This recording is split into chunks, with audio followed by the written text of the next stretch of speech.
Oke, yuk kita bahas cara kerja dan urutan proses pencernaan makanan secara mekanis dan kimiawi yang terjadi di tubuh kita. Nah, yang pertama itu terjadi di mulut. Nah, mulut adalah awalan dari saluran pencernaan pada manusia. Faktanya, pencernaan dimulai dari tahap ini, setelah seseorang makanan suapan pertama. Nah, makanan yang diterima akan dipecah menjadi potongan-potongan yang lebih kecil di dalam mulut, sehingga ini agar usus itu mencernanya lebih mudah. Makanya itu kalau kita makan, kita dianjurkan untuk mengunyah terlebih dahulu. Nah, proses mekanis mulut ini dilakukan oleh gigi, sedangkan proses kimiawi dibantu oleh sejumlah enzim, seperti amilase, ptialin, dan maltase. Nah, air liur pada mulut akan bercampur dengan makanan untuk memulai proses pemecahannya menjadi bentuk yang dapat diserap oleh tubuh kita. Next, setelah di dalam mulut, makanan lanjut ke kerongkongan. Nah, jadi sebelum mencapai lambung atau usus, proses pencernaan kerongkongan adalah dengan bantuan mekanis gerakan peristaltik, seperti meremas-remas. Ini tujuannya agar mendorong makanan menuju ke lambung. Nah, kalau misalnya kalian sedang makan terus tersedak, nah itu adalah menyangkutnya makanan yang akan masuk di kerongkongan ini tadi. Nah, seterusnya makanan akan dilanjutkan ke lambung. Nah, jadi lambung ini adalah organ seperti kantung dengan dinding otot yang sangat kuat.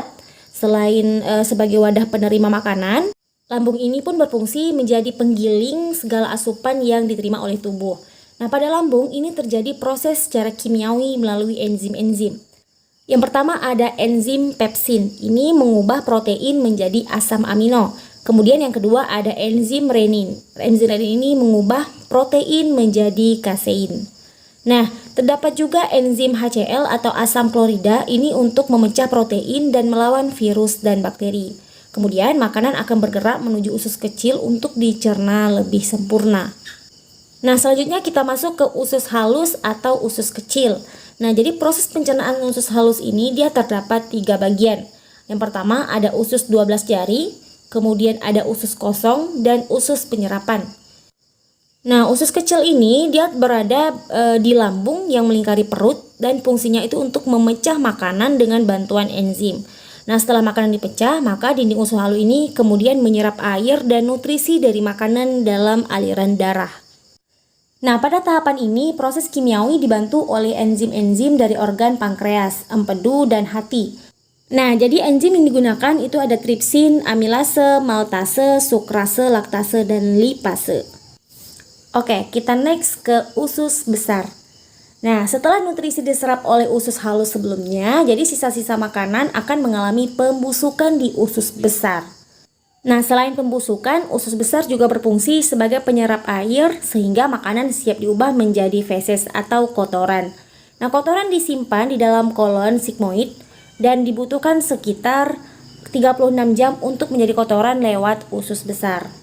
Nah, jadi kotoran itu sendiri sebagian besar adalah sisa makanan, bakteri, dan produk limbah lainnya. Oke, selanjutnya makanan akan diteruskan ke rektum. Rektum adalah saluran yang menghubungkan antara usus besar ke anus. Nah, jadi proses pencernaan makanan di tahap ini adalah rektum ini menerima kotoran dari usus besar, yang nantinya usus besar akan memberikan sinyal bahwa seseorang itu perlu buang air besar atau BAB untuk mengeluarkan kotoran atau feses. Nah, ketika suatu gas atau tinja masuk ke dalam rektum, maka sensor akan mengirimkan pesan ke otak.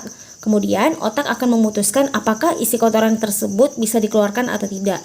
Nah, jika bisa, maka rektum akan berkontraksi mengeluarkan isinya. Nah, seterusnya makanan akan lari ke organ pencernaan yang terakhir, yaitu anus. Nah, lapisan anus bagian atas ini dikhususkan untuk mendeteksi isi rektal. Nah, ini memberitahu tubuh apakah isinya cair, gas, atau padat. Nah, otot dasar panggul ini memiliki sudut antara rektum dan anus yang mencegah feses keluar ketika tidak dalam waktunya. Oke, sudah mengerti sampai di sini?